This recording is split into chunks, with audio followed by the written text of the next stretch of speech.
అధ్యయనానికి ఆహ్వానం. అధ్యయన అభిలాషులకు శుభోదయ దివ్యాశీస్సులు. ఏకవాక్య ధ్యానాన్ని చెప్పుకుందాం. రాగద్వేషాలకు నూతన భాష్యాన్ని చెప్పిన ఆత్మదేవ అధ్యయనార్థమైన అనుభవ జ్ఞానాన్ని అనుగ్రహించి ఆశీర్వదించు తండ్రి. ఆమేన్. క్షయములేనిది శుద్ధమైనది, వ్యయములేనిది నిత్యమైనది, దయను యేసుడు సంగు భాగ్యము తప్పకుండా క్రైస్తవులకును యేసుక్రీస్తు మతస్థుడనగా ఎరిగి మనుడి జగము లోపల. అధ్యయనానికి ఆహ్వానం పలుకుతున్నాను. తెస్సలోనిక 2వ అధ్యాయాన్ని నిన్నటితో మనం ముగించుకొని 3వ అధ్యాయంలోనికి ఈవేళ మనం ప్రవేశించాం. ఈ 3, 4 అధ్యాయాలను ఈ వారంలో ముగించుకోవాలని నేను ఆశపడుతూ ఉన్నాను. అంటే ఈవేళ 3వ అధ్యాయం, రేపు 4వ అధ్యాయం, ఎల్లుండి 5వ అధ్యాయం, అలాగా ఈ వారాంతంలోగా శుభ్రంగా తెస్సలోనిక పత్రికను మనం ముగించుకుందాం. తెస్సలోనికయ తొలి పత్రిక 3వ అధ్యాయాన్ని మనం అధ్యయనంలో ఇవాళ విశ్లేషణ చేసుకోబోతూ ఉన్నాం.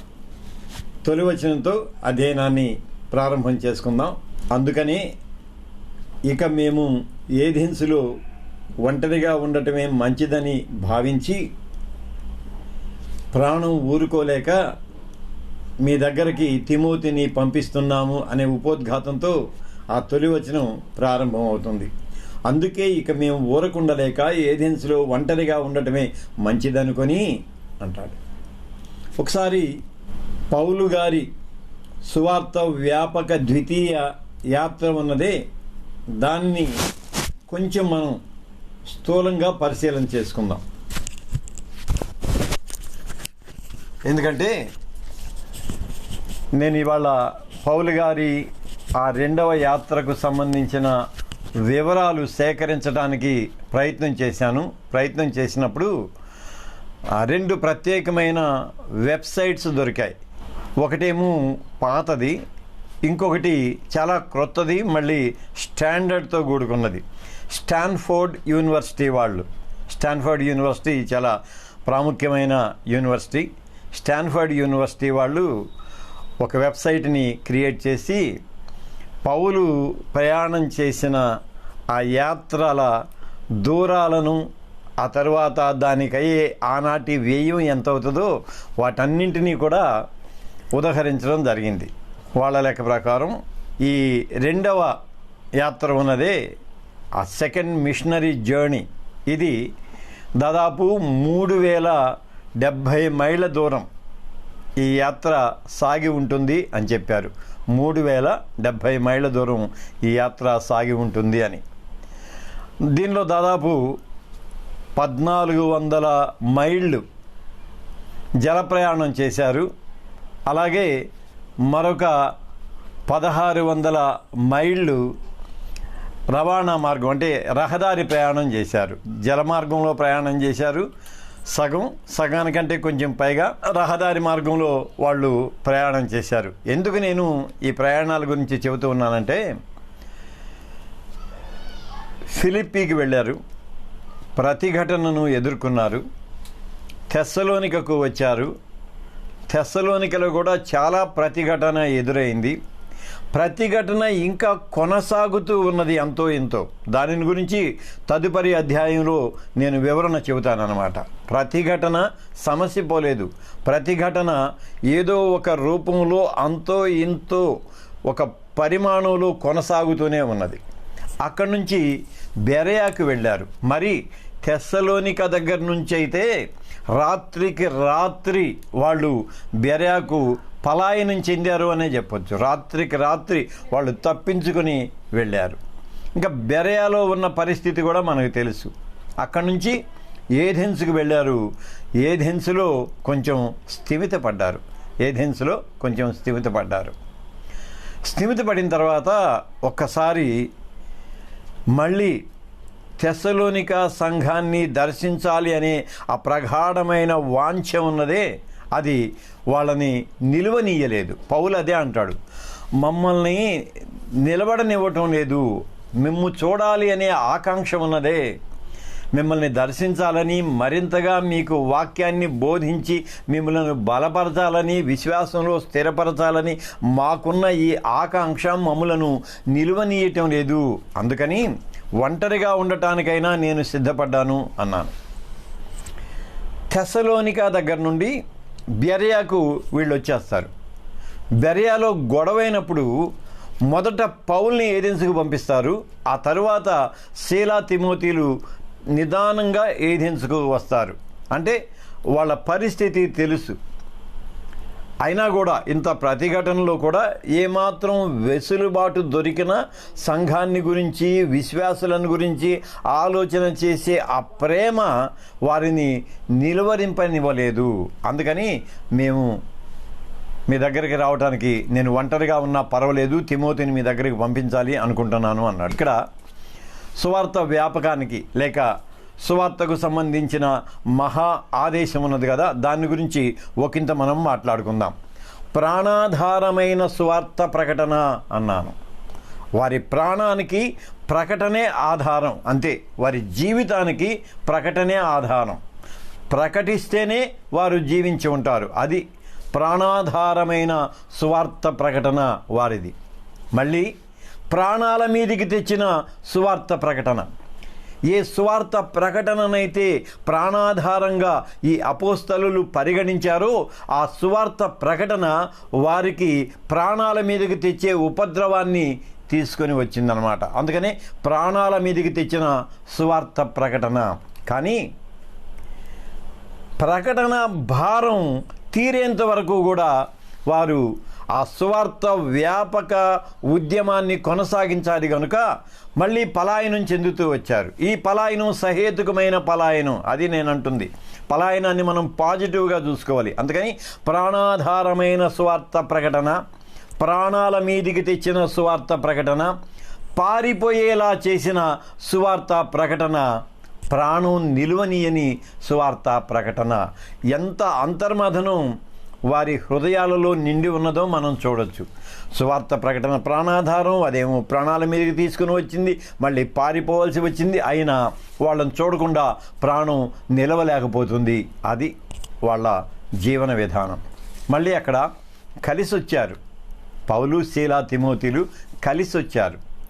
బెరయాలో వారు విడిపోయారు.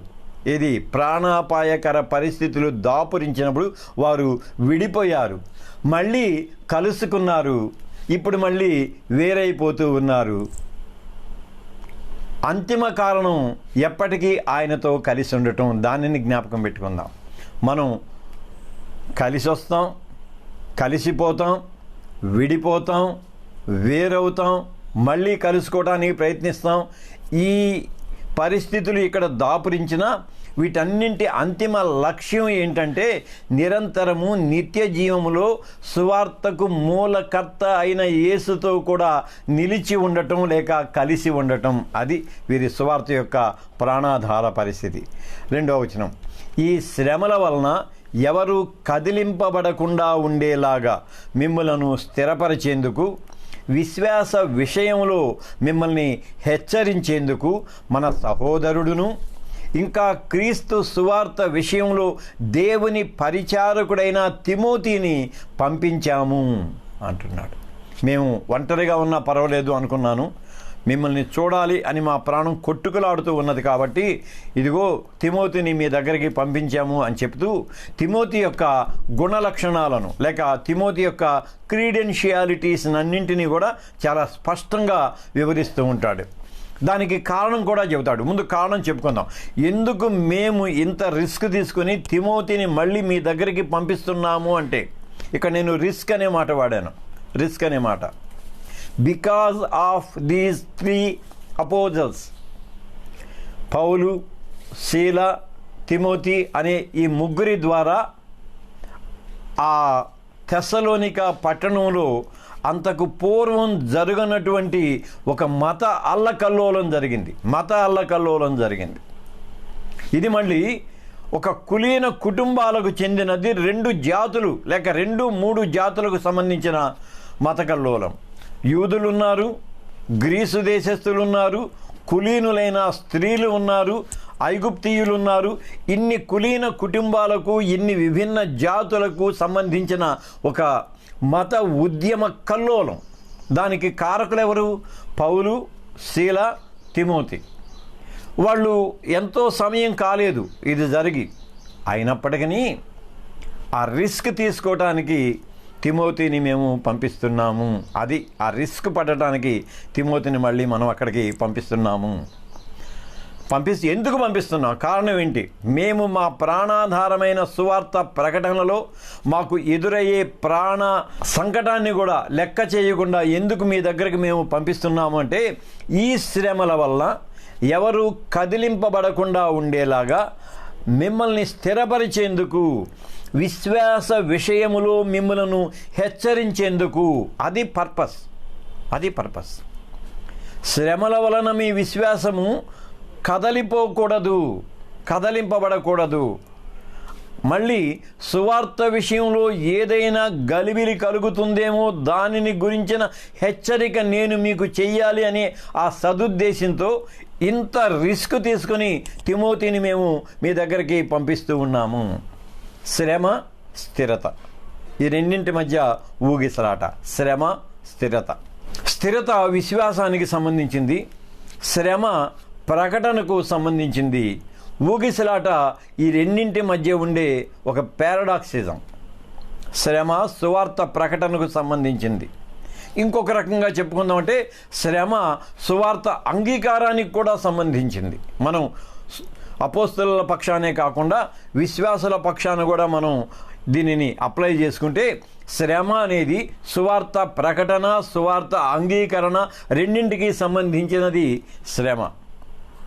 ఈ శ్రమల వలన విశ్వాసం ఏర్పడింది. అయితే ఈ విశ్వాస స్థిరత ఉన్నదే, ఆ స్థిరతకు ఆటంకం కలిగింది. స్థిరత విశ్వాసానికి సంబంధించింది. అక్కడ ఊగిసలాట ఏమైనా ఉంటుందేమోనని ఈ శ్రమ మీ స్థిరతను కదిలించకుండా ఉండేలాగా. మళ్ళీ ఎందుకు కదిలించకుండా ఉండాలి?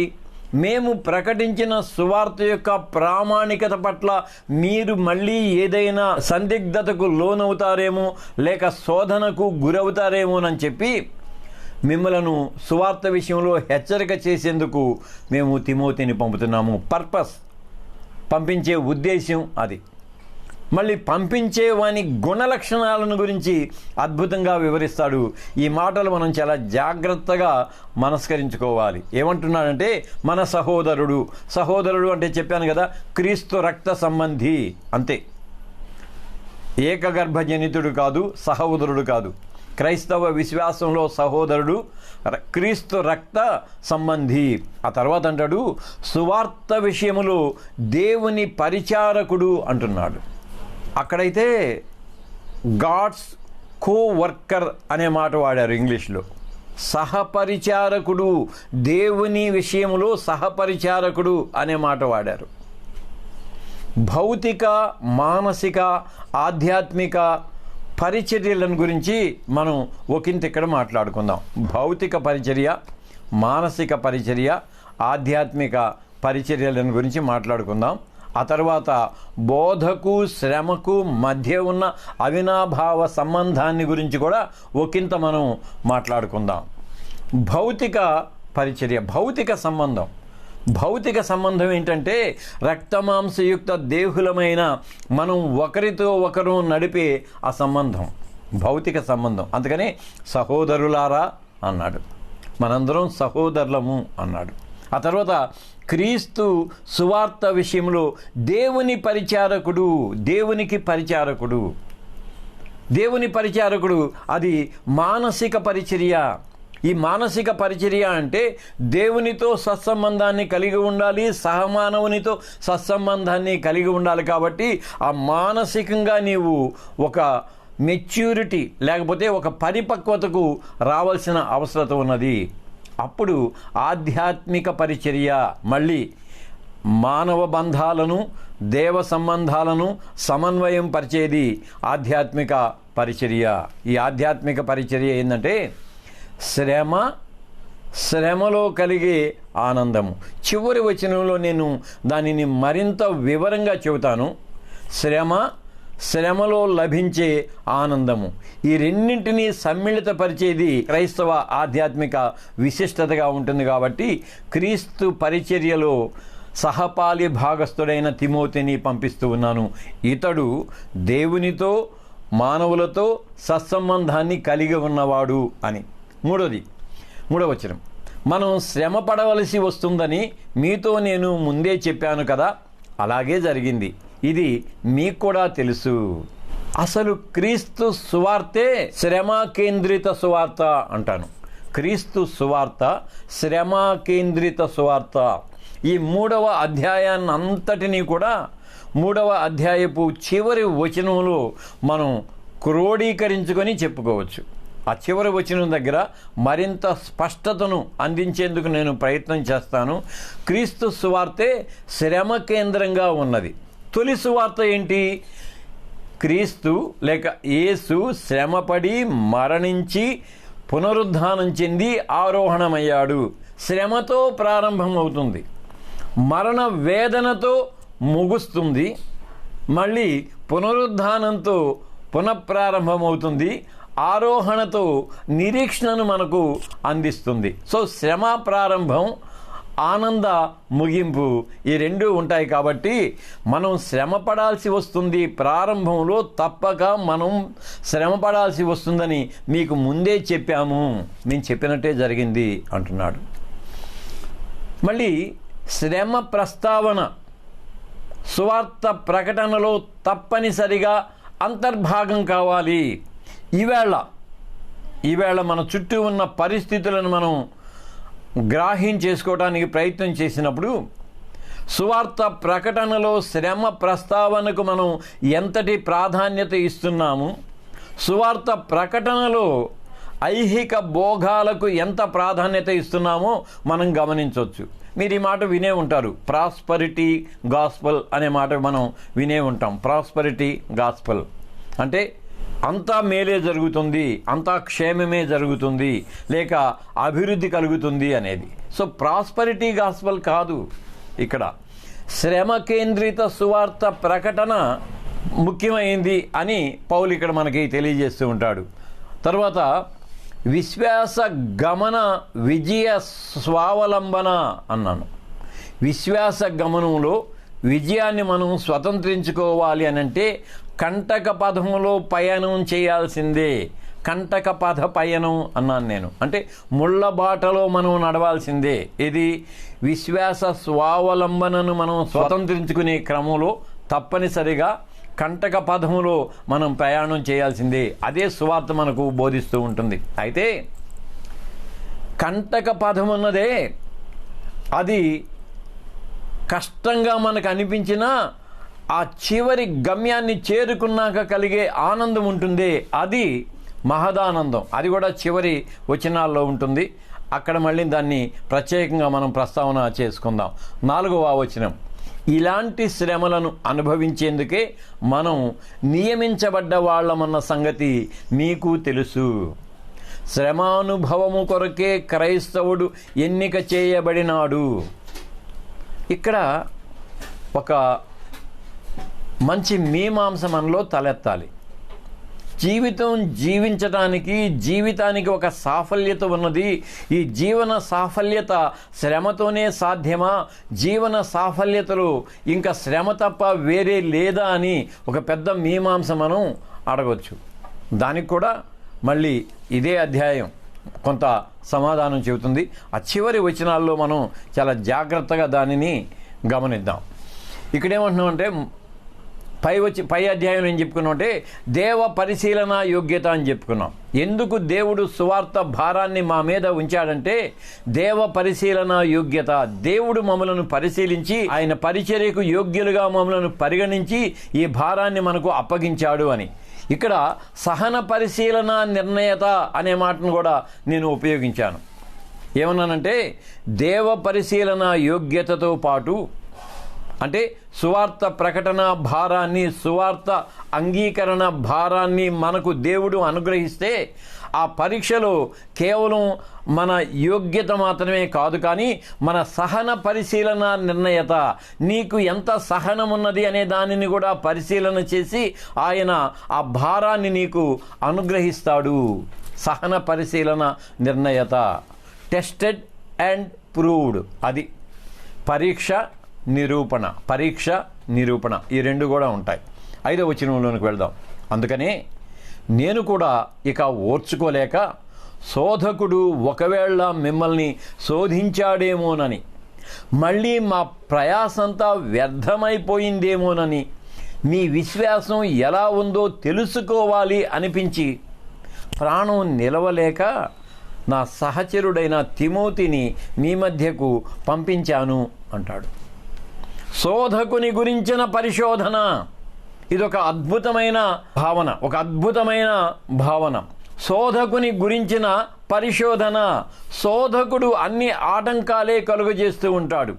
ఆటంకాలను పరిశీలన చేయటం ద్వారా శోధకుని జయించే పరిస్థితిని మనం స్వతంత్రించుకోవటానికి చేసే ప్రయత్నంలో భాగంగానే నేను తిమోతిని పంపిస్తున్నాను అంటున్నాడు.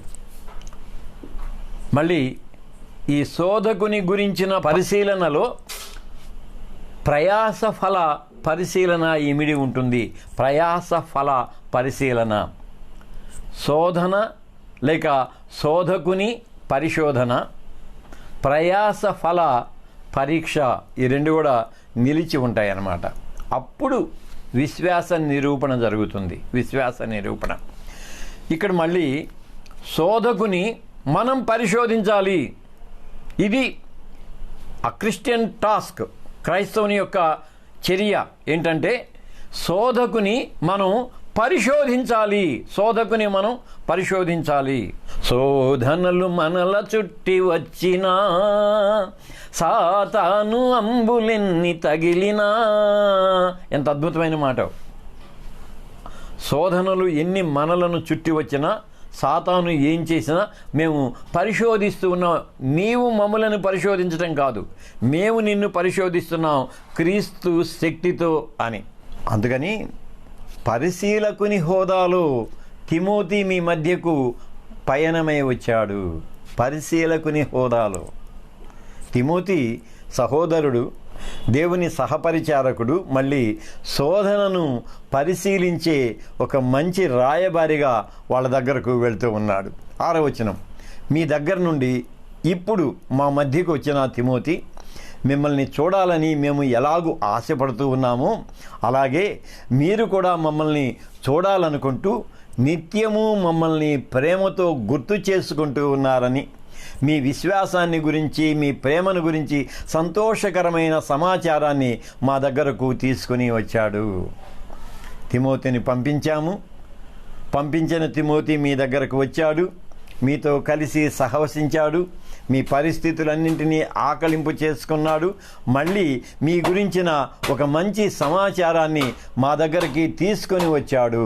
మీ సమాచారాన్ని మళ్ళీ మా దగ్గరికి తీసుకొని వచ్చాడు. అది పరిశీలకుని నివేదిక. పరిశీలకుని నివేదిక. శోధనను పరిశోధించేందుకు విశ్వాస పరిశీలకునిగా తిమోతి అక్కడికి వెళ్ళాడు. వెళ్ళిన తర్వాత పరిశీలకుడు తన నివేదికను తీసుకుని వచ్చాడు. ఆ పరిశీలకుని నివేదిక ఏం తెలియచెబుతుందో అది మనం ఇక్కడ చూస్తాం. ఆతృతతో వెళ్ళిన తిమోతి, సంతృప్తతతో తిరిగి వచ్చిన తిమోతి. ఆతృతతో వెళ్ళిన తిమోతి. ఏం జరుగుతుంది, ఎలా ఉన్నారు, వారి విశ్వాసం ఏమైనా శోధనకు గురవుతూ ఉన్నదా, మన ప్రయాస వ్యర్థమైపోతూ ఉన్నదా అనే ఆతృతతో వెళ్ళిన తిమోతి ఒక సంతృప్తకరమైన నివేదికతో మళ్ళీ మా దగ్గరకు తిరిగి వచ్చాడు. తిరిగి వచ్చి ఏం చెబుతున్నాడు, మేము ఎలాగూ మిమ్ములను చూడాలని ఆశపడుతూ ఉన్నామో అలాగే మీరు కూడా మమ్మలను చూడాలని ఆశపడుతూ ఉన్నారనే ఆ మంచి వార్తను మాకు తెలియచేశాడు. సో తిమోతి తెస్సలోనిక సందర్శన ఉన్నదే, అది పరస్పర ఆశల కలయికగా రూపాంతరం చెందింది. పరస్పర ఆశల కలయిక. అయ్యా మిమ్మల్ని చూడాలనుకుంటున్నామయ్యా, అవునయ్యా మేము కూడా మిమ్మల్ని చూడాలనుకుంటున్నామయ్యా. కనుక పరస్పర ఆశల కలయికగా ఆ తిమోతి యొక్క దశలోనిక సందర్శనను పౌలు అభివర్ణిస్తాడు. ఇక్కడ 2 మాటలు అంటాడు, మీ విశ్వాసము మీ ప్రేమ, మీ విశ్వాసము మీ ప్రేమ. ఈ 2 చాలా మంచి పదాలు. మనం తర్వాత ఆత్మఫలాల్లో వాటిని గురించి చాలా వివరాలు చెప్పుకుంటాం, కానీ అలా కాదు. విశ్వాసము అనేది స్థిరంగా అట్టి పెట్టుకుని ఉండాల్సింది. సింపుల్. విశ్వాసం అంటే అది కదిలింపబడకుండా, చెదిరిపోకుండా స్థిరంగా అట్టి పెట్టుకుని ఉండాల్సింది. ప్రేమ నిరంతరము పంచుతూ ఉండాల్సింది. విశ్వాసమేమో నీలో నీవు అట్టు పెట్టుకోవాలి. విశ్వాస జనితమైన ప్రేమ ఉన్నదే, దానిని పంచుతూ ఉండాలి. ఈ 2 జంట చర్యలు. నీకు నీవు విశ్వాసంలో స్థిరపడి అట్టు పెట్టుకొని ఉండాలి. మళ్ళీ విశ్వాసంలో జనించిన క్రీస్తు ప్రేమను నీవు ఇతరులతో నిత్యము పంచుకుంటూ ఉండాలి. కనుక విశ్వాసము సువార్త స్వీకరణకు సంబంధించినది, ప్రేమ సువార్త వ్యక్తీకరణకు సంబంధించినది. విశ్వాసము సువార్త స్వీకరణకు సంబంధించినది, ప్రేమ సువార్త వ్యక్తీకరణకు సంబంధించినది. 7వ వచనంలోనికి మనం వెళ్దాం. అందుకనే సహోదరులారా, మాకు కలిగిన ఇబ్బంది శ్రమ అంతటిలో మీ విశ్వాసాన్ని చూచి మీ విషయంలో మేము ఆదరణ పొందాము. అది ముళ్ళ బాట మీద మనం ప్రయాణం చేస్తే ఆ తరువాత కలిగే ఫలితాన్ని గురించి ముందు మనం చెప్పుకున్నాం చూడు, దాని వివరణ చెబుతూ మాకు కలిగిన ఇబ్బంది శ్రమ అంతటిలో మీ విశ్వాసాన్ని చూచి మీ విషయంలో మేము ఆదరణ పొందాము. శ్రమ ఇబ్బంది జంట పదాలు. ఇక్కడ శ్రమ ఇబ్బంది జంట పదాలు. మనోవ్యాకులతలోని తీవ్రతను అవి వ్యక్తపరుస్తూ ఉంటాయి. మనోవ్యాకులతలో ఉన్న తీవ్రతను శ్రమ ఇబ్బంది అనే ఈ 2 పదాలు వ్యక్తపరుస్తూ ఉంటాయి. శ్రమలో ఆదరణ పొందుతుంది. ఇది క్రైస్తవ విశ్వాసంలోని పారమార్థిక సూత్రం. నేను చాలా మంచి మీమాంస చెబుతూ ఉన్నాను.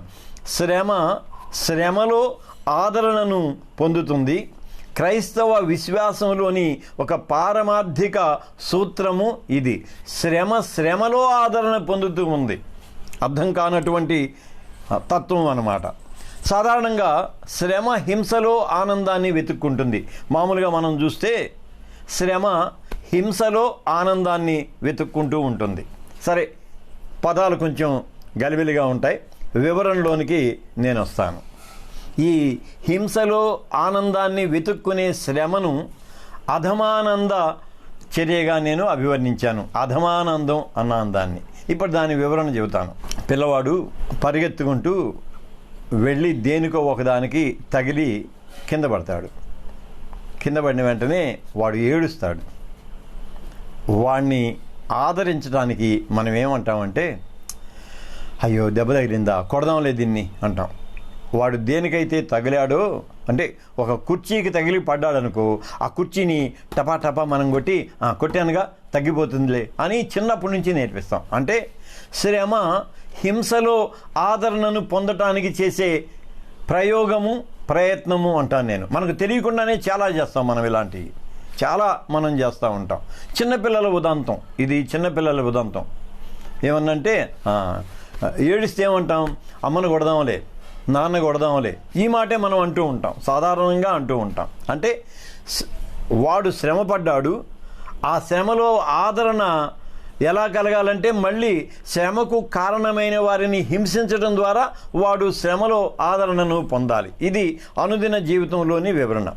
క్రీస్తు జీవితంలోని వివరణలోనికి వెళదాం. క్రీస్తు జీవిత వివరణలోనికి వెళదాం. యేసు శిలువ ఉదంతం దగ్గరికి వెళదాం. యేసు శిలువ సహచరులను ఇద్దరిని గమనిద్దాం. శిలువ సహచరులు అన్నాను, అసలు ఎంత భాగ్యమో. యేసుతో పాటు 6 గంటలు ఆయన ప్రక్కనే శిలువలో వేలాడిన వారి జీవితం ఎంత ధన్యమైందో అనుకుంటాను నేను. మంచో చెడో నాకైతే తెలియదు, కానీ యేసు వెంట, యేసు చివరి క్షణాల్లో ఆయన ప్రక్కనే సహచరులుగా ఆయన బాధను చూస్తూ ఆయన ప్రజెన్స్లో ఉన్నారు. ఆయన శ్రమ అనుభవాన్ని వారు కళ్ళారా చూశారు. ఎంత భాగ్యమో, ఎంత భాగ్యమో. వాళ్ళ గురించి ఆలోచించేద్దాం. ఇద్దరిని గురించి. శ్రమలో ఆదరణ కోసం హింసను ఆశ్రయించిన వాడు ఒకడు. హింసను ఆశ్రయించినవాడు ఏది?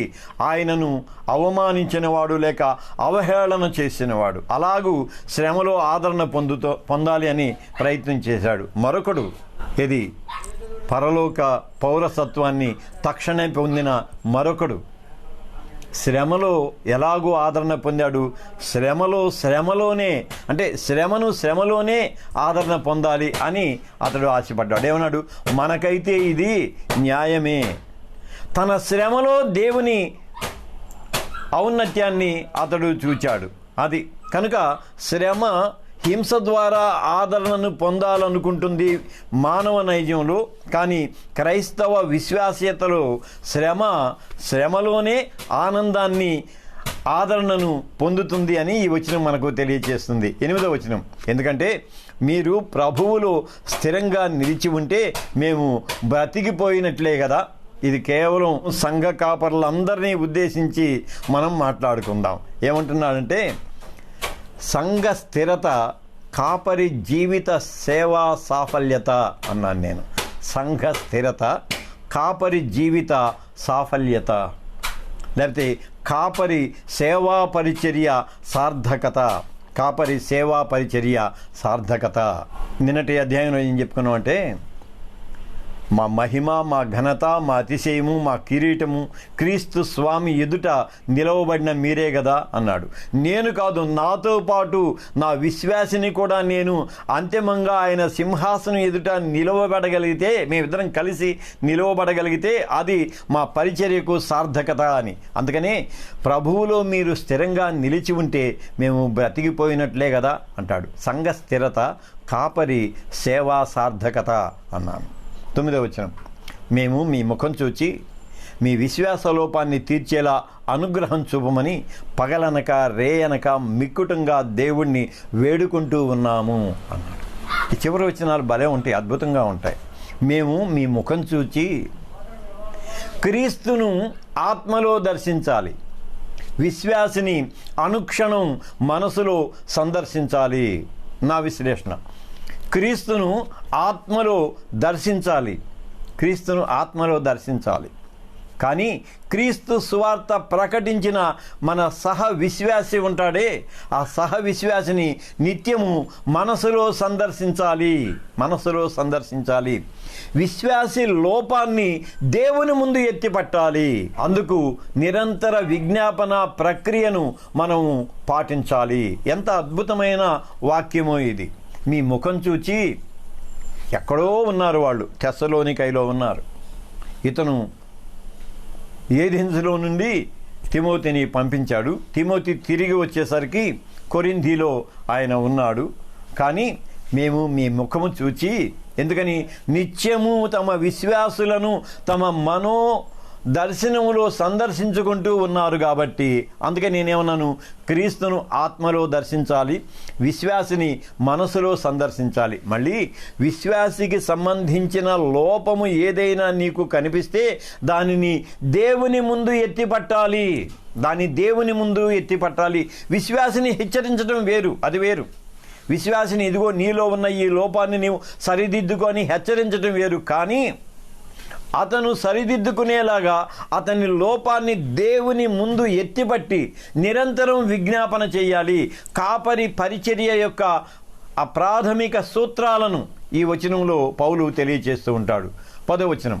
మన దేవుని ముందు మీ నిమిత్తం మేము పొందుతూ ఉన్న మహదానందం కోసం దేవునికి తగిన విధంగా కృతజ్ఞతాస్తుతులు చెల్లించకుండా ఎలా ఉండగలం? ఇక్కడ నేను ఆదికాండం తొలి అధ్యాయాల్లోనికి వెళ్ళాను. ఆనందంలో నుంచి అర్పిత భావం జనిస్తుంది. ఆనందంలో నుంచి అర్పిత భావం జనిస్తుంది.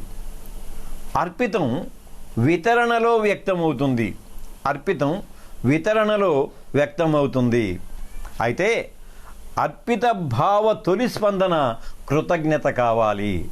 అర్పిత భావ తొలి స్పందన కృతజ్ఞత కావాలి.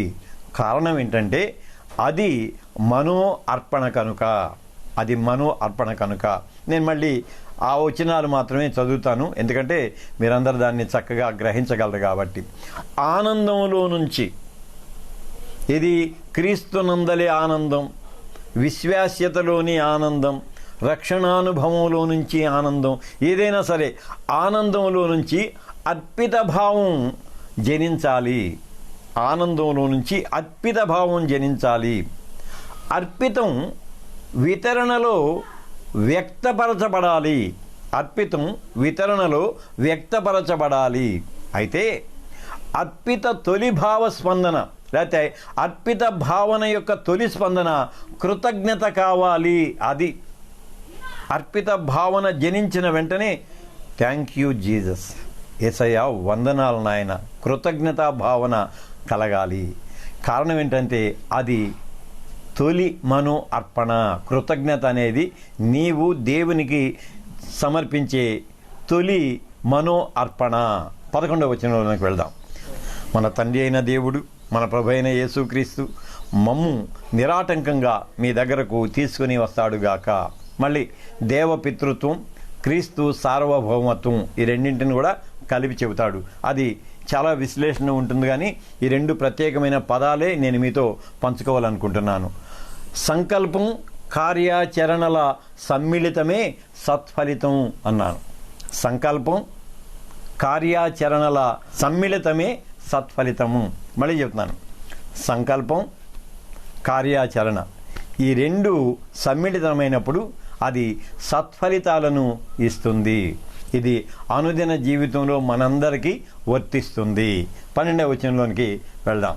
మళ్ళీ మన ప్రభు అయిన యేసు తన పరిశుద్ధులందరితో కూడా వచ్చినప్పుడు మన తండ్రి అయిన దేవుని ముందు పవిత్రత విషయంలో నిందలేనివిగా మీ హృదయాలను ఆయన స్థిరపరిచేందుకై, దీనికి నేను వ్యాఖ్యానం రాసుకోలేకపోయాను, ఎందుకంటే దానిలో చాలా మర్మాలు ఇమిడి ఉన్నాయి కాబట్టి.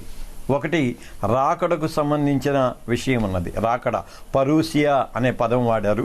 పరూసియా అనే పదాన్ని మూల అర్థంలోనికి వెళితే ద ప్రజెన్స్ అనే మాట ఉన్నది, సన్నిధి అనే మాట ఉన్నది. అంటే యేసు రాకడ సన్నిధిగా ఆ పదంలో వివరించబడింది. సో ఎప్పుడైతే నేను పరూసియా, సన్నిధి ఈ రెండు పదాలను అధ్యయనంలో తెలుసుకోవడం జరిగిందో, మళ్ళీ పరిపరి విధాల ఆలోచనలు వెళ్ళి సంక్షిప్తంగా దాని గురించిన విశ్లేషణ మీకు సమగ్రంగా చెప్పలేమోనని చెప్పి దానికి మళ్ళీ నేను ఏమీ వ్యాఖ్యానం రాసుకోలేదు. అంటే దేవ సన్నిధి, ఆయన రాక, క్రీస్తు రాకను లేక క్రీస్తు పునరాగమనాన్ని సన్నిధిగా ఆ పదం అభివర్ణిస్తుంది. అంటే క్రీస్తు పునరాగమనం ఒక వర్తమాన వాస్తవిక స్థితి. Is it a realised eschatology? Is it a realised eschatology? అది నాకు ఒక పెద్ద మీమాంసం తెచ్చిపెట్టింది. అందుకే మరింత వివరణలోనికి వెళ్ళలేదు. అయితే అక్కడ ఏమంటున్నానంటే, తండ్రి అయిన దేవుని ముందు పవిత్రత విషయములో నింద లేనివిగా మీ హృదయాలను ఆయన స్థిరపరిచేందుకై. ఇక్కడ నా మీమాంస మరింత అధికమైంది. ఒకటేమన్నాడు, ఆయన రాకడ అన్నాడు, ఆయన రాకడని ఆయన సన్నిధి అన్నాడు, ఆయన సన్నిధిని నిత్య సన్నిధి అన్నాను నేను. నిత్య సన్నిధి, ఆయన సన్నిధి ఎప్పుడు మన నుంచి దూరంగా ఉండదు, ఆయన సన్నిధిలోనే మనం నిలిచి ఉంటాము. నిలిచి ఉన్నప్పుడు అంటే పరూసియాలో, ఆయన రాకడలో, ఆయన నిత్య సన్నిధిలో మనం ఎలా ఉండాలి అని అంటే అంటాడు, పవిత్రత విషయంలో నిందలేనివిగా మీ హృదయాలను ఆయన స్థిరపరిచేందుగా. హృదయ శుద్ధి గలవారు ధన్యులు, వారు దేవుని చూచెదరు. అక్కడికి వెళ్ళింది నాకు ఈ ఆలోచన. కనుక రాకడ అనేది ఇట్స్ ఎ రియలైజ్డ్ ఎస్కటాలజీ. రాకడను ఒక నిత్య అనుభవంగా, ఒక వర్తమాన వాస్తవ అనుభవంగా మనం నిరంతరం మన మనసులో ఉంచుకోగలిగితే అది మనలను ఏం చేస్తుందయ్యా అంటే, ఆయన ఎదుట నిందారహిత హృదయులుగా మనలను నిలువబెట్టేందుకు సంసిద్ధం చేస్తుంది. సో నిందారహిత హృదయులుగా ఆయన సన్నిధిలో ప్రతినిత్యము నిలువబడటమే క్రైస్తవ విశ్వాసాన్ని కాపాడుకోవటం అని ఈ వచనం మనకు తెలియజేస్తూ ఉంటుంది. ఓకే, చివరి వచనంలోనికి వెళ్తాను. అద్భుతమైన వచనం, చివరి వచనం. మీ పట్ల మాకున్న ప్రేమలో మేము ఎలా అభివృద్ధి పొంది వర్ధిల్లుతూ ఉన్నామో, మీ పట్ల మాకున్న ప్రేమలో మేము ఎలా అభివృద్ధి పొంది వర్ధిల్లుతూ ఉన్నామో అలాగే మీరు కూడా ఒకరి పట్ల ఒకరు ఇంకా మనుష్యులందరి పట్ల ప్రేమలో అభివృద్ధి పొంది వర్ధిల్లేలాగా ప్రభువు అనుగ్రహించునుగాక. 100 సార్లు చదువుకోండి ఈ వాక్యం. నేను కావాలని అంటున్నాను, 100 సార్లు ఈ వాక్యాన్ని ధ్యానం చేయండి, ప్రతినిత్యం ధ్యానం చేయండి. మీ పట్ల మాకున్న ప్రేమలో మేము ఎలాగూ అభివృద్ధి పొంది వర్ధిల్లుతూ ఉన్నామో అలాగే మీరు కూడా ఒకరి పట్ల ఒకరు ఇంకా మనుష్యులందరి పట్ల ప్రేమలో అభివృద్ధి పొంది వర్ధిల్లేలాగా ప్రభువు తన కృపను అనుగ్రహించునుగాక. ఇక్కడ ఒక మంచి భావదర్శనాన్ని నేను ఈ ఉదయం సంగ్రహించగలిగాను. మంచి భావదర్శనాన్ని. ద్వేషములో నుంచి జనించిన ప్రేమ క్రైస్తవం. ద్వేషములో నుంచి జనించిన ప్రేమ క్రైస్తవం. అడుగడుగున వంచనను ఎదుర్కొంటూ నేర్చుకున్న ప్రేమ క్రైస్తవం. అడుగడుగున వంచనను ఎదుర్కొంటూ నేర్చుకున్న ప్రేమ క్రైస్తవం. అయినా అప్రతిహతంగా అభివృద్ధి చెందుతూనే ఉన్నది. అప్రతిహతంగా అభివృద్ధి చెందుతూనే ఉన్నది. క్రైస్తవం ఎక్కడ జనించింది? యూదుల ద్వేషంలో నుంచి క్రైస్తవం జనించింది. క్రైస్తవం అనే కంటే క్రీస్తు ప్రేమ జనించింది. క్రీస్తు ప్రేమ జనించింది. ద్వేషాన్నంతటినీ ప్రోధి చేసి శిలువలాగా వాళ్ళు మలిస్తే ప్రేమనంతటినీ ప్రోధి చేసి దాని మీద దేవుడు క్రీస్తును వేలాడదీశాడు. ద్వేషాన్నంతటినీ శిలువగా మలిచారు, ప్రేమనంతటినీ యేసుగా మలిచారు. రెండింటినీ కలిపితే తండ్రి వీళ్ళేం చేస్తున్నారో వీళ్ళకి తెలియదు, వీళ్ళను క్షమించు అని ఆ ద్వేషం అంతటినీ కూడా ప్రక్షాళన చేసి దానిలో నుంచి ఆవిర్భవింపచేసిన ప్రేమ క్రీస్తు సువార్త, క్రైస్తవ విశ్వాసము. అడుగడుగున కష్టమైన పరిస్థితులే. అడుగడుగున కష్టమైన పరిస్థితులే. ఎందుకు వీళ్ళ ప్రయాణమే తీసుకుందాం. ఫిలిప్పి, తెస్సలోనిక, బెరయ, ఏథెన్సు అన్ని అవమానాలే, అన్ని ప్రతిఘటనలే. అయినా అప్రతిహతంగా సేవ కొనసాగిపోతూనే ఉంది, అభివృద్ధి చెందుతూనే ఉన్నది. కాబట్టి పై వచనాన్ని దీన్ని రెండింటిని కూడా మనం సమన్వయం చేసుకుని అధ్యయనాన్ని ముగించుకుందాం. పై వచనం ఏంటి? యేసు రాకడ ఒక అనుదిన జీవన ప్రక్రియగా నీవు అభ్యసించాల్సిన ప్రక్రియ. అనుదిన జీవన ప్రక్రియ అది యేసు రాకడ. అందుకని ఏ సమయంలో వస్తాడో తెలియదు. దాన్ని ప్రజెన్స్ అన్నారు. ఆయన సన్నిధిని అనుభవించిన ప్రతిసారి ఆయన రాకడ రియలైజ్డ్ ఎస్కటాలజీ లాగా నీతో నాతో కలిసి ఉంటుంది. కలిసి ఉన్నప్పుడు మనలను అది ఎలాగూ సంసిద్ధం చేస్తుందా అంటే నిందారహిత హృదయాలుగా ఆయన సన్నిధిలో మనలను నిలువబెడుతుంది.